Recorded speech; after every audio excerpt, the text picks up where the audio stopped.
Lista rosyjskich propagandystów jest bardzo długa, ale na czoło tego niechlubnego zestawienia z pewnością wysuwa się kilka najbardziej znanych nazwisk ludzi, którzy ze swoistą premedytacją i chorą dumą nie dają o sobie zapomnieć. Ukronacystką сволочь, чтобы сдохла. Даст Украиночен Райх! Завальте сразу к хренам. Вовка Еленский! Strasząc nuklearną wojną, po której z Polski, Ukrainy lub Stanów Zjednoczonych ma rzekomo zostać tylko radioaktywny popiół. Czy zniszczyliśmy chociaż jedną bazę na terytorium państw NATO? Nie. Czy dokonaliśmy uderzeń przeciwko podłym polskim psom?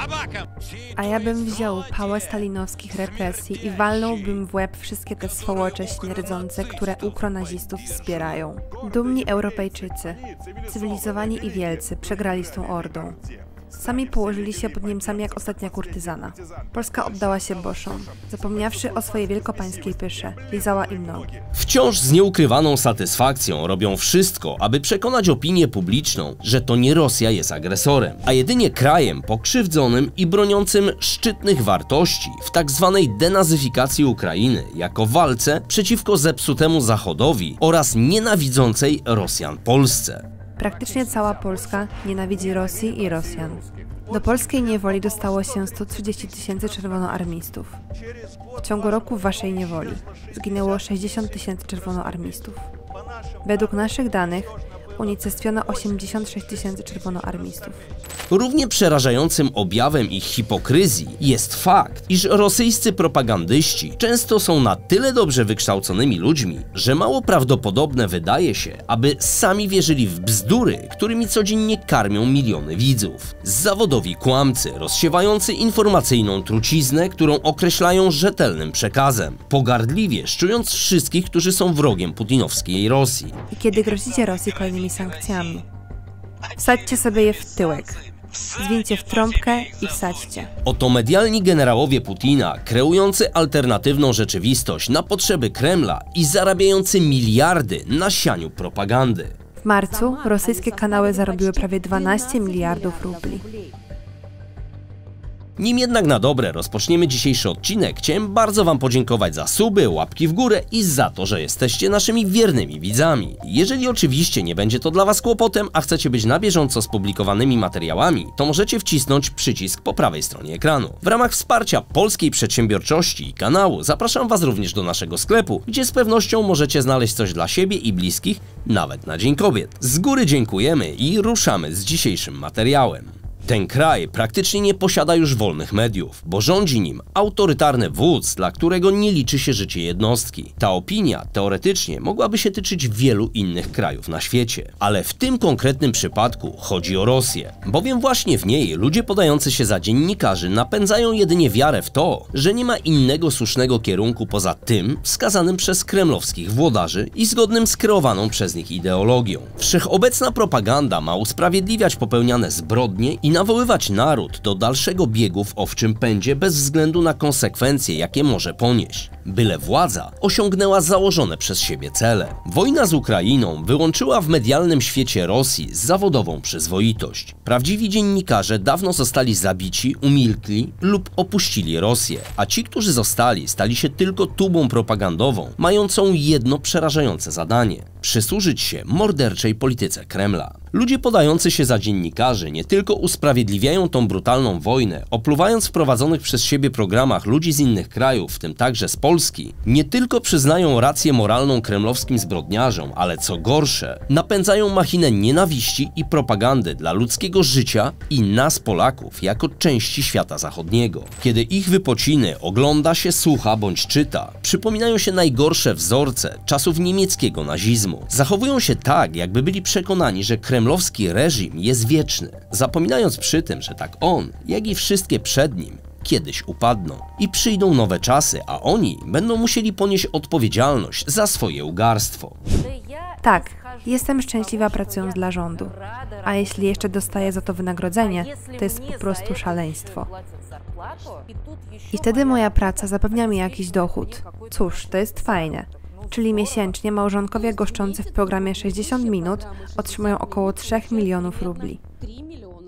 Choć może wciąż sądzą, że to co robią będzie im darowane, że ludzie zapomną jak o wielu innych kłamstwach wypowiadanych na przykład przez polityków. Rola rosyjskich propagandystów tak w wojnie przeciwko Ukrainie, jak i trwających od lat atakach hybrydowych jest niezmiernie ważna, a może i decydująca dla Putina i kremlowskich władz. Sam moskiewski przywódca zrozumiał potęgę mediów już po katastrofie Kurska. Jeszcze dzień przed katastrofą Putin święcił triumfy. Stał na czele zwycięskiej kampanii czeczeńskiej. Ta katastrofa była pierwszą wyraźną rysą na jego wizerunku i poważnym kryzysem prezydenta. To właśnie wtedy zrozumiał żelazną zasadę, że nie wolno znikać z ekranów telewizorów, nawet w czasie katastrofy. Natomiast przekaz medialny musi być jemu przychylny i zgodny z planami kremlowskich władz. Sam z biegiem lat stał się wręcz mistrzem sztuczek wizerunkowych. Gasił pożary ze strażakami, troszczył się o zwierzęta i jak prawdziwy twardziel polował, łowił z gołą klatą albo rzucał o matę przeciwników w judo.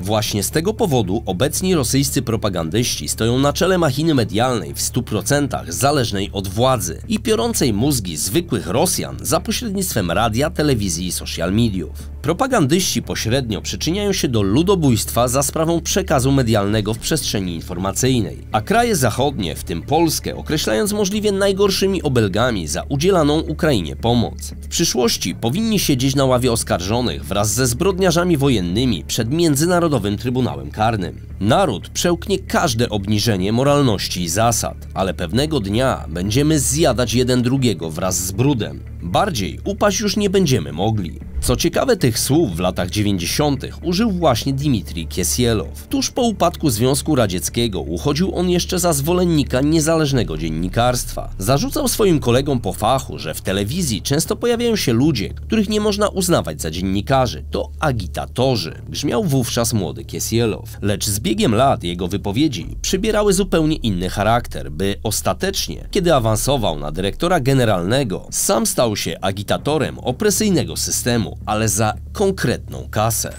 Dmitrij Kisielow, znany z frazy o nuklearnych prochach, otrzymuje nędzną pensję rocznie w porównaniu z resztą. Jakieś 4,6 milionów rubli.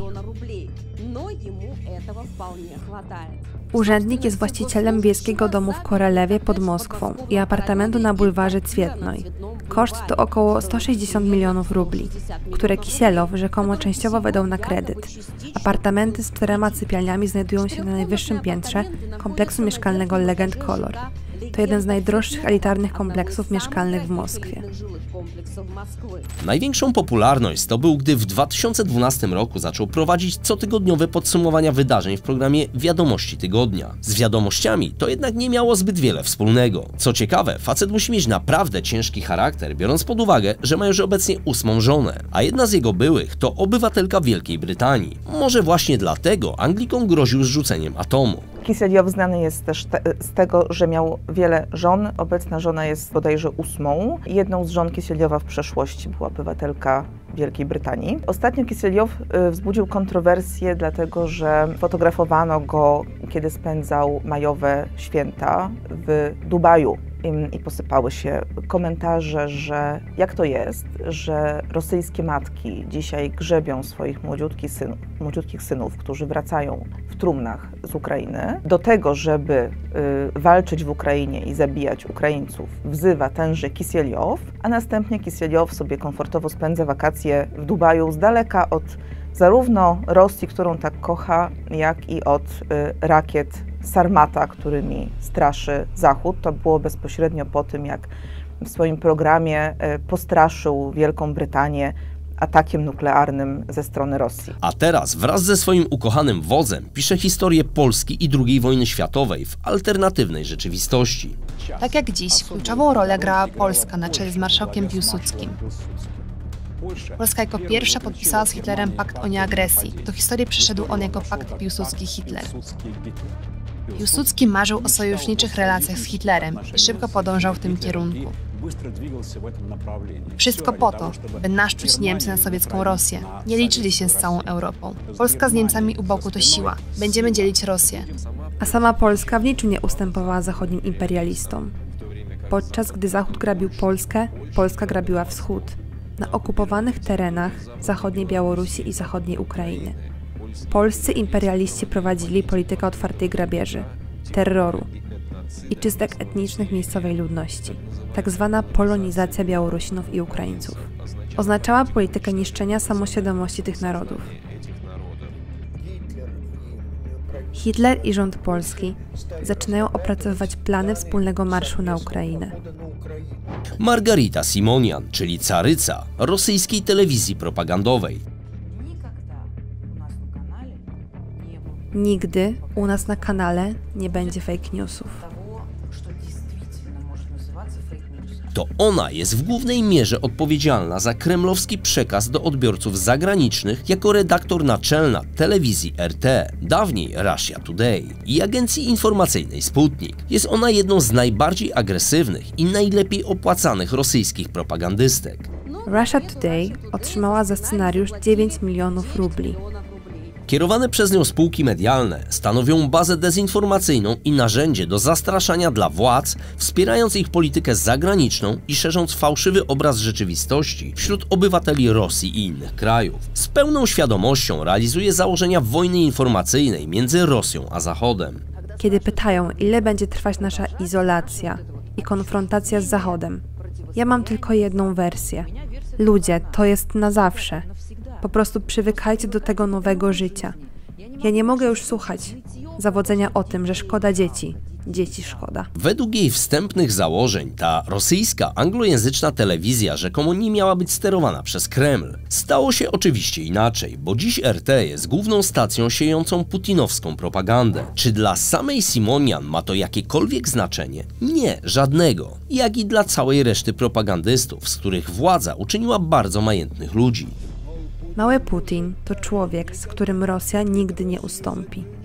Sama Simonian, jak i inni medialni generałowie Putina za swoją postawę zostali już kilkukrotnie nagrodzeni przez swojego wodza Władimira Putina, a Margarita jest ponoć jego ulubienicą, pewnie za te diaboliczne klimaty. Прощавайте, пожили вместе? Хватит. Плюнуть, что ли, в Днепро? Może on spać покатит. W jednym ze swoich wywiadów ubolewała bardzo, że YouTube stał się ważniejszy w Rosji niż rodzime media. Ciekawe dlaczego, pani Margarito? No pewnie dlatego, że wasze media ugały, ugają i może Bóg da, że dożyjemy czasów, kiedy ugać już nie będą. Bo wielu ludzi ma was po prostu dość. Jedno jest pewne, to co robią, to nie przejawy ich ogromnego uwielbienia Rosji i patriotyzmu, a tylko i wyłącznie kasa, ponieważ zarobki Simonian i jej partnera również pracującego w mediach to naprawdę bajońskie sumy. I to nawet jeżeli część tych pieniędzy trafia do kremlowskich włodarzy. Władimir Sołowiow to kolejna postać barwna inaczej i pracująca w Russia One. Niemal codziennie wieczorem prowadzi wieczór z Władimirem Sołowiowem. Do trwającej ponad godzinę rozmowy zaprasza lojalnych wobec Kremla ludzi określanych mianem ekspertów i komentatorów. Zdarza się, że czasami byli zapraszani goście z Polski lub nawet Ukrainy. Tylko o dziwo, ani u nas, ani u naszych sąsiadów raczej nikt ich nie znał. Zazwyczaj byli oni kompromitowani podczas programu zarówno przez prowadzącego, jak i jego pozostałych gości. W 2017 roku Sołowiow trafił na pierwsze strony gazet, określając antyrządowych demonstrantów jako 1% społecznego gówna. W ostatnich latach trafił on nawet do Księgi Rekordów Guinnessa. I co ciekawe, nie za głupotę, bo wcale taki głupi nie jest, ale za to, że spędził na wizji podczas programu realizowanego na żywo ponad 25 godzin. Choć wpisy zamieszczane nawet przez jego własnych rodaków nie powinny go napawać optymizmem, bo na oficjalnej stronie Księgi Rekordów były delikatnie mówiąc dość krytyczne pod jego adresem, co mnie zresztą wcale nie dziwi. Trudno zresztą być zaskoczonym, biorąc pod uwagę hipokryzję tego człowieka, szczególnie, że od kilku miesięcy hamulce puściły mu na całego. I kiedy Niemcy pozwalają ukraińskim uchodźcom na organizowanie wydarzeń, na których krzyczą "Sława Ukrainie! Gerojam sława! Śmierć wrogom! Zaraz Heil Hitler będziecie krzyczeć". I albo straszy kogo się da atakami bombowymi, włącznie z nuklearnymi, albo obrzuca możliwie najgorszymi obelgami. Od 8 lat kłamiecie przez usta swojej Mutter Merkel.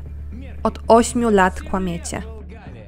Włącznie z obrażaniem byłych rosyjskich przywódców lub zwykłych Rosjan za to, że uciekają przed wojskiem, lub innych ludzi za odmienność. Na dodatek oni zaczynają włączyć takiego durnia.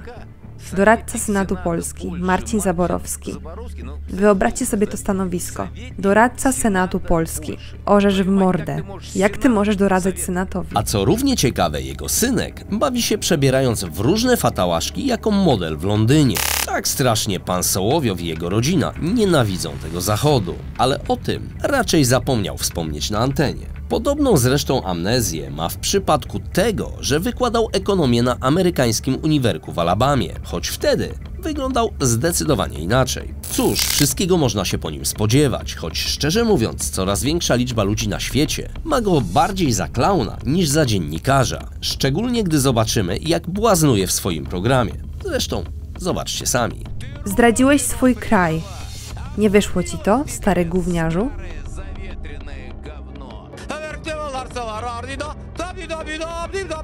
Уберите этого Эль-Омбра дегенерата к чертовой матери. Забаньте эту укронацистскую сволочь, чтобы сдохла. Das ukrainischen Reich! Na koniec wątku dotyczącego Sołowiowa dodam jedynie, że zapewne dlatego tak bardzo się wścieka, bo nie dość, że pseudo-biedaka objęto sankcjami, to na dodatek jedną willę z basenem we Włoszech zdewastowali mu aktywiści, a drugą częściowo podpalili, więc powoli zaczyna odczuwać efekty swojej propagandowej roboty. Olga Skabajewa i jej mąż Jewgenij Popow. Scholz zapowiada, że nie może przyjąć warunków dyktowanych przez Rosję. Kim ty do cholery jesteś, draniu?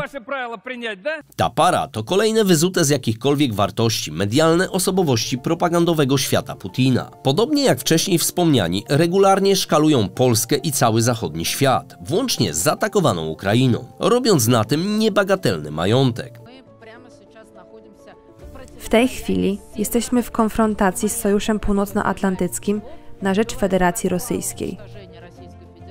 Tylko w Moskwie są właścicielami nieruchomości wartych 4 miliony dolarów. Propaganda i dezinformacja to kluczowe narzędzia polityki wewnętrznej i zagranicznej władz Federacji Rosyjskiej, a główną rolę w szerzeniu rosyjskich kłamstw odgrywają właśnie tacy ludzie nazywający się dziennikarzami i publicystami, którzy w rzeczywistości są częścią sterowanego przez Kreml systemu kłamstw. Co to jest dziennikarstwo? Nie wiem. Czym jest propaganda? Tym samym, co dziennikarstwo. To oni kształtują rosyjską opinię publiczną. Olga Skabajewa, będąca rosyjską prezenterką telewizyjną, wielokrotnie dawała dowody swojej lojalności względem Putina. Tak zresztą jak i jej partner. Jewgenij Popow, będący również deputowanym do rosyjskiej Dumy Państwowej, prowadzi wspólnie ze swoją żoną program 60 minut na kanale pierwszym tamtejszej telewizji, gdzie krytykuje opozycję i powiela proputinowską propagandę. Taktyczny atak jądrowy jest bardzo możliwy. Nawet w to nie wątpię. Taktyczny atak nuklearny to ostatni argument. I nikt nie wkroczy, by bronić Ukrainy. Bez względu na to, jaka broń zostanie tam użyta. Oboje są w kremlowskiej telewizji znanymi osobowościami medialnymi. Skabajewa jest także znana z prowadzenia programu Westi. Wspólnie ze swoim mężem najwyraźniej znakomicie bawią się, robiąc ogromne pieniądze i tak przy okazji papkę z mózgów zwykłych Rosjan. Tak ona, jak i cała reszta tej wątpliwej elity medialnej jest znana z wykorzystywania mocno propagandowych i kontrowersyjnych narracji, szczególnie w tematach dotyczących polityki wewnętrznej i międzynarodowej. Wiele osób uważa, że wspomniani w dzisiejszym materiale ludzie są najbardziej wpływowymi przedstawicielami rosyjskich mediów, a prowadzone przez nich programy telewizyjne są wykorzystywane przez władze w celu kształtowania opinii publicznej. Ja natomiast, kończąc dzisiejszy materiał, mogę od siebie dodać tylko tyle, że ich zachowania i astronomiczne zarobki świadczą tylko o jednym, że dla tych ludzi nie liczy się żadna wartość poza kasą. Pewnie w dzisiejszych czasach kompletnie nie powinno mnie to dziwić, ale wciąż jednak zastanawia mnie ich złudne poczucie bezkarności. Muszą przecież rozumieć, że kremlowski reżim, jak i wszystkie inne opresyjne, kiedyś upadnie, a wtedy przyjdą nowe czasy. Może sądzą, że to co robią będzie im darowane, że ludzie zapomną. Otóż nie zapomną. Takich wypowiedzi się nie zapomina. Miejmy także nadzieję, że wtedy wolny świat, w tym także wolna Rosja, postawi ich przed sądem, bo to co robią jest równie ciężką zbrodnią jak decyzje tych, którzy ową wojnę wymyślili i tych bezpośrednio pociągających za spust, dopuszczających się gwałtów i bestialskich morderstw, szczególnie na ludności cywilnej. We współczesnym świecie tylko pozornie można się ukryć, tak jak pozornie można ukryć prawdę. Czy myśli pan, że Polska jest wrogiem, czy nie? Ja ani Polaków, ani Niemców, ani Ukraińców, ani Czechów, ani Słowaków nigdy w życiu nie uważałem za wrogów. To wszystko zależy od władzy. Czy myśli pan, że Polska jest wrogiem, czy nie? Nie. Dlaczego? Cóż, żyją tam zwykli ludzie, a polityka nie jest tak ważna. Jakaś polityka, jakieś rzeczy się mówi, to tylko opinie, a ludzie tam są w istocie rzeczy tacy sami jak my. Dlatego niech nazwiska takich ludzi jak Dmitrij Kisielow, Władimir Sołowiow, Olga Skabajewa, Jewgenij Popow, Margarita Simonian oraz innych rosyjskich propagandystów, włącznie z białoruskim Azaronakiem, utrwalą się w pamięci. Mateusz Morawiecki, szef obciachowego polskiego rządu, sam przyznał, że ceną istnienia Zachodu jest garść podłej tabaki, ponieważ klęski Rosji nigdy nie będzie. A wraz z nimi to, z jaką pogardą wszystkich traktowali. Natomiast oni niech żyją ze świadomością, że kiedyś staną przed właściwą instytucją i odpokutują swoje czyny. Tyle na dziś i bardzo dziękuję Wam za uwagę. Do zobaczenia już wkrótce. Cześć. A, jeszcze jedna sprawa. Pozdrowienia dla całej ekipy z Teriyaki Sushi. Jak będziecie przejeżdżać przez Kielce albo po prostu jesteście stąd, to robią naprawdę świetne sushi. Wiem, bo jadłem.